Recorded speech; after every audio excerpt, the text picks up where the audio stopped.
So what were the comics that I picked up this week? Stick around to find out.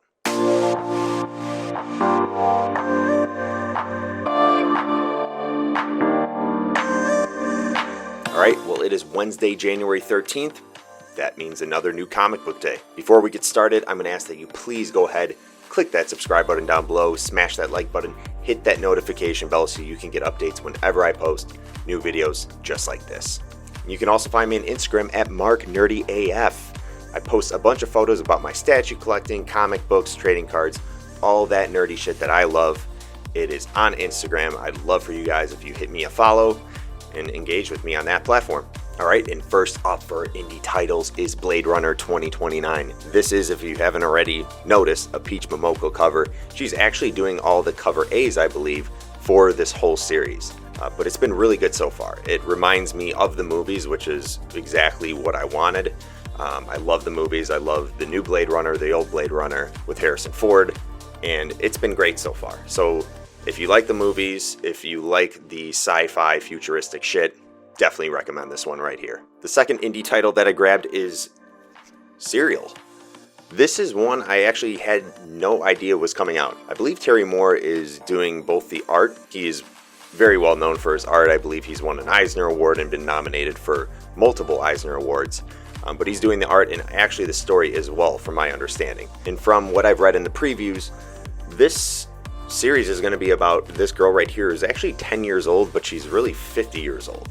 I guess there's like a demon living inside of her that causes her to not age, and the demon also causes her to be a serial killer.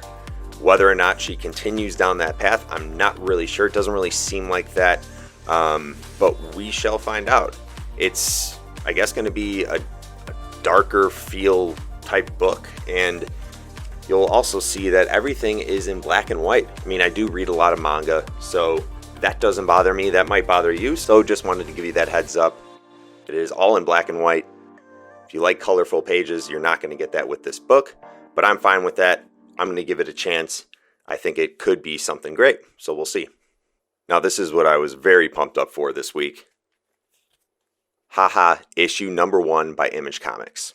This is written by Maxwell Prince. He is most notable for his work on Ice Cream Man. If you're not reading Ice Cream Man or never checked out an issue, you don't need to read it in a continuous fashion because they're all kind of their own separate stories. Each issue is pretty much a one-shot. But if you've never checked out Ice Cream Man, you need to go and do so. It's a very dark series. It's actually really hard to explain. This type of storytelling that Maxwell Prince does, I've actually never read anything like it in comic books. So that's why I was super excited to get my hands on this first issue. There are, I believe, a few covers out there. I grabbed cover A, which is right here, and cover B. Cover B is really cool as well. I'll actually show you real quick. So here's cover B. Now talk about color. Like this is ridiculous. And as you can see, that clown has blood all over his or her face. I'm not sure, but yeah, this is, I guess, what we're gonna get. We're gonna get some messed up clown weird shit, and I am fine with that. All right, only 4 more books left. Moving on to Marvel. No surprise, I have Immortal Hulk, issue number 42. Al Ewing has been writing the series. He is killing it. There's so much going on, so much good things happening, so many awesome characters coming into play with the Hulk, of course. This is the nullified variant. Just like the Alien covers, I'm a big nullified cover guy. Cannot go wrong with this. Now that I think about it, this is probably my 3rd favorite ongoing Marvel series after Thor and Venom. I think this is going to be something that people are going to be talking about for a long time when it comes to the Hulk and just Marvel Comics in general. And I actually wasn't sure if I was going to grab it this week, but I did. And that's the Amazing Spider-Man 57.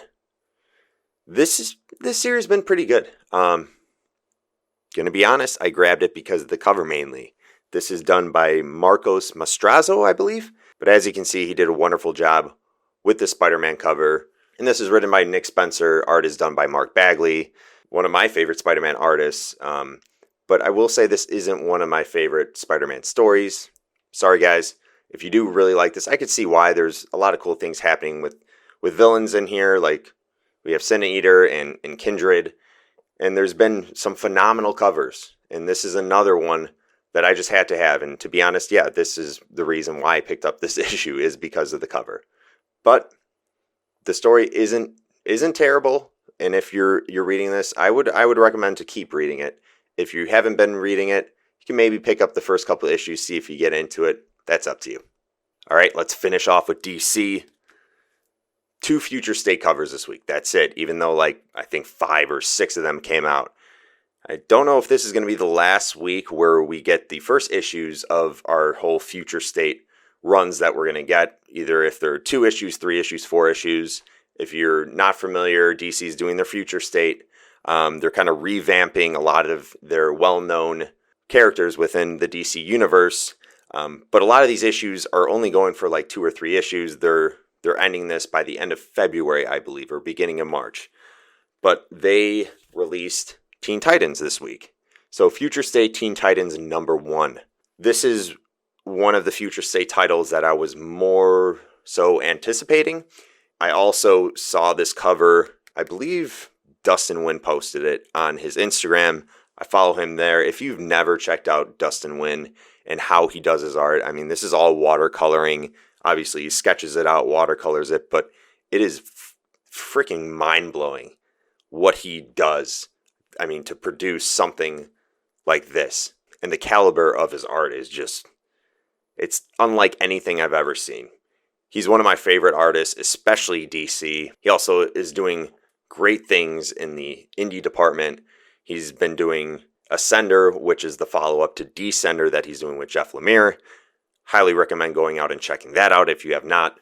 But this is a Dustin Wynn cover of Teen Titans, and he does a great kind of collage with a lot of his covers of just a bunch of characters, especially torso up. Some of the best art that I've seen. So props to him. I actually got to interview him at C2E2 last year, right before the pandemic. And it was actually one of the last major con that happened. So it was really cool. And so I was messaging Dustin on Instagram and didn't think he was going to come through. I was like, hey, I have this podcast booth. We're doing interviews all weekend long with artists and writers and everything like that.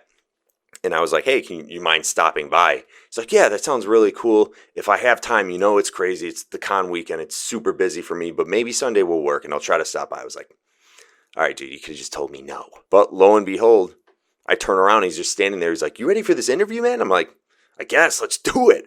So we talked comics. We talked how he got into art. Talked about a lot of things. And you can check out that interview on this YouTube channel. If you go to the C2E2 playlist, it is under there, along with a bunch of other interviews that we did at C2E2. One of the coolest moments when it comes to meeting some of my favorite people in the comic book industry. He's just an awesome dude, and I've come to appreciate his art even more after meeting him. And to no surprise, this is my cover of the week. Future State Teen Titans #1. If you're picking up all the titles, I would assume you're going to pick this up no matter what. If you have not, maybe you want to consider this. It's up to you. And last up for my picks this week is Future State Dark Detective #1. Out of all the Future State stories, I was most intrigued by this one right here.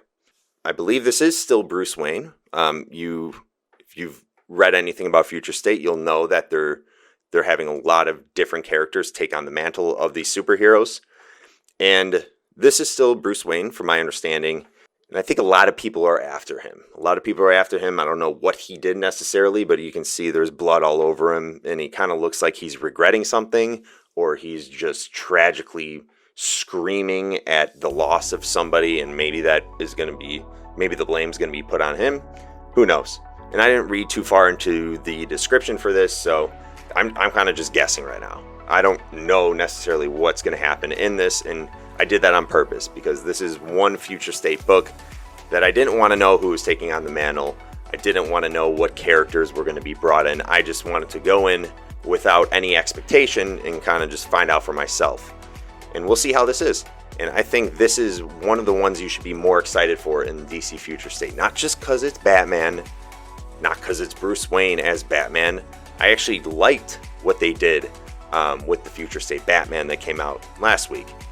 What I didn't like about that issue is that they didn't do much with it. They had like 3 parts to that issue, and 2 of those parts had nothing to do with the beginning, which was introducing this new Batman that was coming into play.